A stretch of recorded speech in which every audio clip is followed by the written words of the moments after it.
today this is a new year. I wanted to talk to everybody about their business, where they're at right now, and get everybody to start to think about your business a little bit more, where you are and what you should be doing.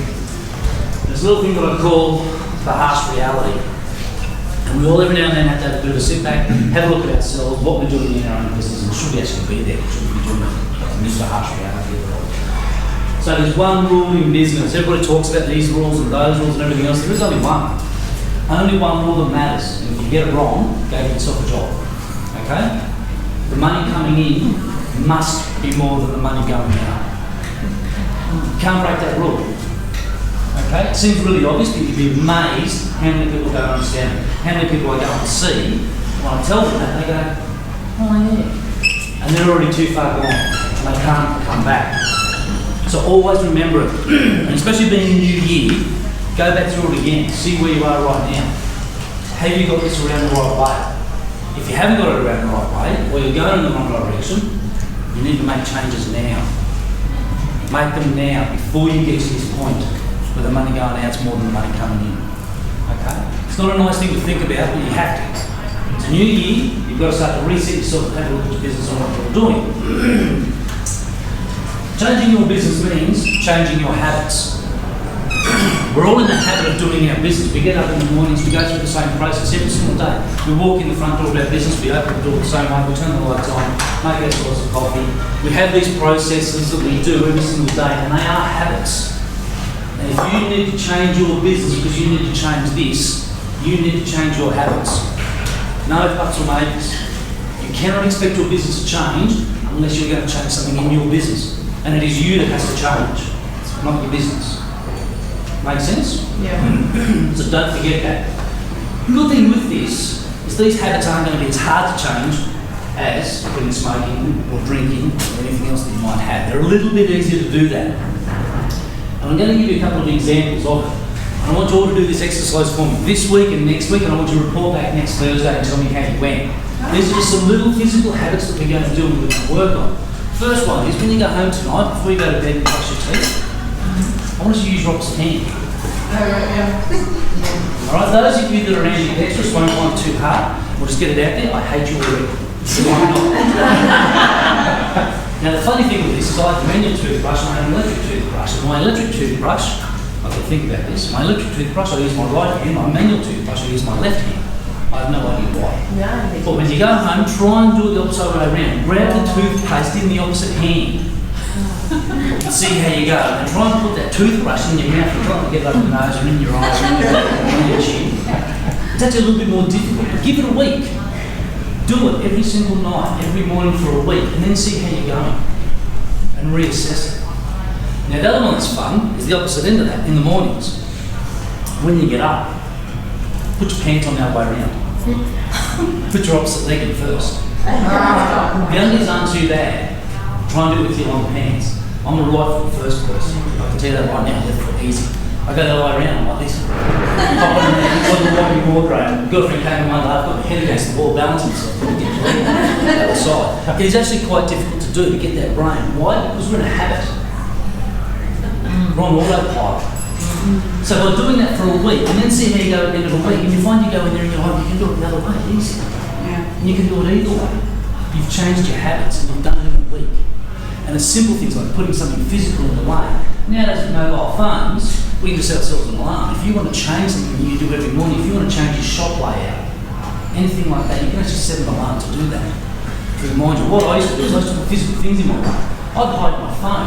If I don't remember something in the morning, I'll put it on charge, I'll stick it in the top drawer. Because I'm in a habit, every morning, getting up, doing the process, grab my phone, off I go. I go to grab my phone, the phone's on there. Why's my phone on there? That's right, I need to do this. So I do something physical. When I had a service station, I used to leave the night before and I'd put the garbage bin in the door, just behind the door actually. So I'd walk into the door and I'd walk into the garbage bin. Why's that? Oh, that's right, I need to change the layout of the shop, I need to do that coat display. It's a physical thing that you put in place to help you change your habits until you've got new habits. Okay, so remember, if you need to change your business, you need to change your habits. And it's different for everybody. It's different for what you're selling and what you want to do. Janie might want to change the layout of your shop. when people come in. And what they can do is they can reignite your customers. If you've got repeat customers, it's one of the best things you can do to reignite them in their hands and their pockets. Some of that's about 5 years ago, we did a complete change of our exhibitors. We changed where they were in the physical building. We got a couple of hundred of them, so we moved them all around, shuffled them up. And we also changed their displays they had. And they were kicking and screaming, whinging, bitching, moaning, they could not believe it. And in the end, some of them I just had to tell them, if you don't like it, don't come. And they all came. And then we did a survey afterwards. And remembering, we've got our own shop. We do our own merchandise, we do our own blog. We also run all the ATMs. So I know how much money's coming in. So we did a survey of all these guys afterwards. And all we asked for was a percentage change. Didn't ask for the numbers because they're very particular with that. On average, everybody was up just over 10%. Wow, really? It's the only thing we changed. We moved them around, so to re-engage the clients. When they walked back in, they walked in and went, wait, there's a trade standing on the way. There's something physically different. And it re-engages, so they start paying attention to all of the different people that are in there. And what it does is it re-engage their wallets. They start paying more money. Wow. You need to understand the selling techniques. Talk to Misty. Everybody, whether you've been selling for 1 year, 2 years, 5 years, 10 years, doesn't matter. Go to a refresher. She's got some really good tips and hints on how to do it. Open your mind up. Be realistic with yourself. Am I doing this right or not? Question yourself. Because if you need to change your business, you probably need to change your selling techniques on how to do that. So sit down with Misty, go to one of her classes and learn different ideas about how to sell. When it comes to selling, you've got 3 options. There are only, there's a 4th option, but you really don't want to do it. 3 options. Sell it yourself. So become the salesperson. Be that salesperson. Second option, if you're not a good salesperson at the moment, go to one of Misty's classes, learn how to be a salesperson. Figure it out, do the sales. Third option, employ somebody to do it for you.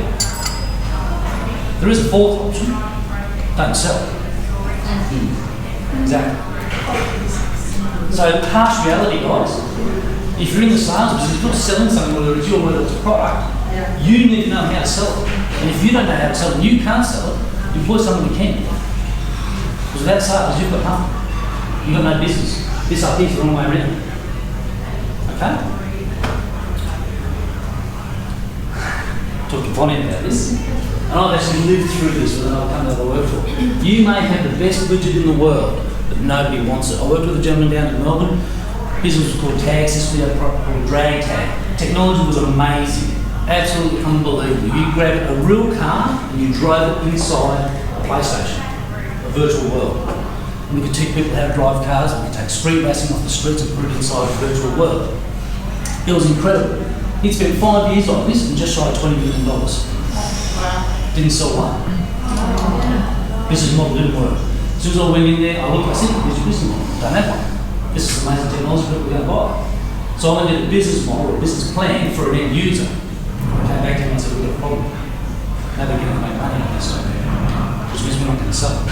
He had the best widget in the world. It's still groundbreaking technology. It's amazing. You could almost teach someone how to drive a car inside this thing. On their own, without an instructor. It was incredible.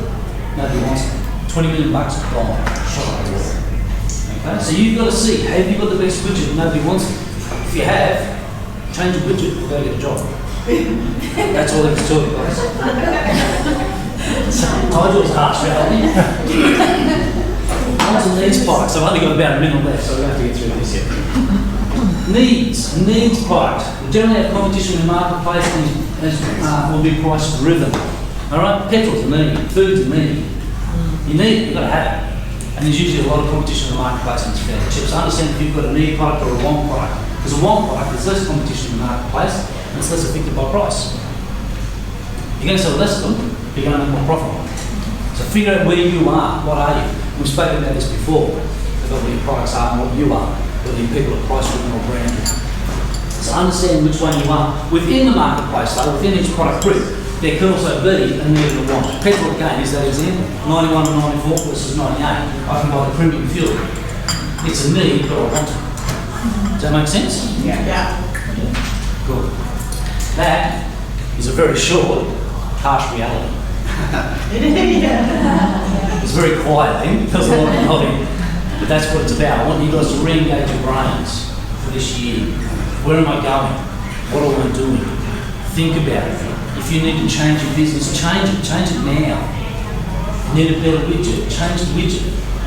If you need to redefine who you are, change it. If you can't sell, figure out how to sell and employ someone to sell. And if you can't do all of that, go get a job.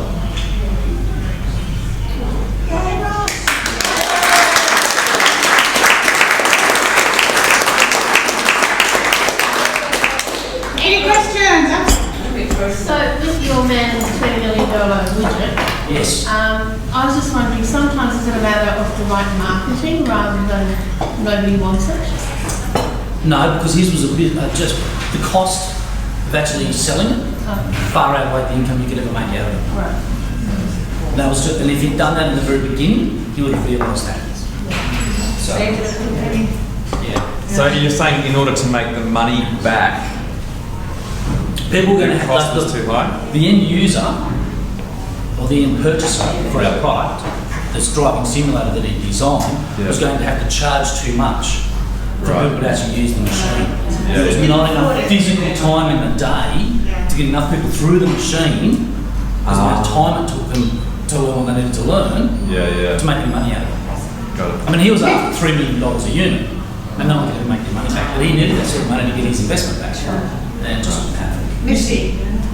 Hey, Russ. Hey, Missy. Who are we looking for you? Yes. Oh, look, Tell us. honestly, today wasn't about that. It wasn't about trying to find someone for me. It was about giving you guys But you information. turn up every single week and we want to find somebody, so what? Yeah, for me, it's anybody again that is in that situation in their business. I've been in the business for 3 to 5 years and they're not really sure where they're going anymore. I can sit down with them and I can hit them with the harsh reality, open them up, slap them about the face. And I was talking to Bonnie yesterday and I was talking to her about one of the examples at Summernats that I did. The very first thing I did at Summernats, and this is a quick example of how you can help your business and other people as well, is I did a risk assessment.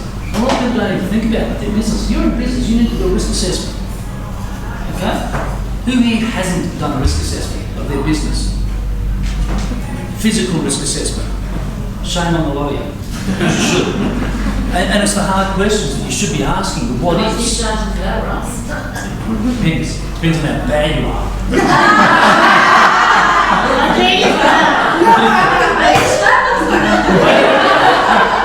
Told you, I started off, didn't I? But if you have people come in, you've got to have a public liability insurance. Yeah. And this is the quick example. And nobody's going, again, some of that's to the extreme. And I'll give you the actual figures.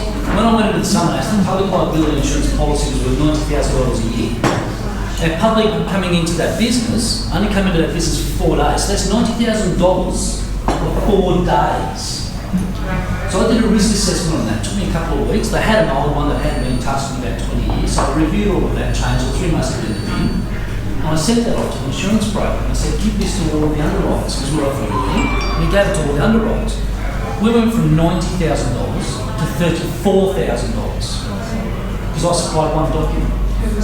And all the underwriters came back to me and said, we've never seen any documentation like that. These guys are obviously not as a high risk as what we thought. Yeah. Because that's what insurance people are doing. They're insuring risk. They look at you, how risky is your business? And if they can sit there and physically see you've done a risk assessment and you've got the risk covered, therefore you aren't risk free. So your policy comes in. So doing a good risk assessment and be honest, brutally honest with your risk assessment is right way and wrong way to do it, is actually an investment in your business. It can help you save money. Okay, so people for me are people that are in their business 3 to 5 years because you lose focus. You're back in that habit. So to re-engage them, you get to move them forward again. So just to follow on from Right, that, last one, and we're going to move on. so just to follow on, other than public liability, what are some of the other risks that people should perhaps be aware of? Risks or insurance things that they've got to look at, Whatever. or both. Your risks vary a great deal depending on you've got public coming into your business. So if you deal with any public at all, there's a management liability policy you've got to look at as well. So if you're giving advice, you absolutely have management liability. You may not think you give advice. You've got to really be aware of what you do. Because if you give someone advice on the side, you've got management liability, and your advice is taken literally by them, and they get hurt by it, you're responsible for it. be really aware of it, okay? And that's where your risk assessment comes in. You can identify those sorts of things. And in risk assessment, you've got to be really honest with yourself with that. It is the what ifs. So I recommend you all have a one-to-one with Russell. Thank you very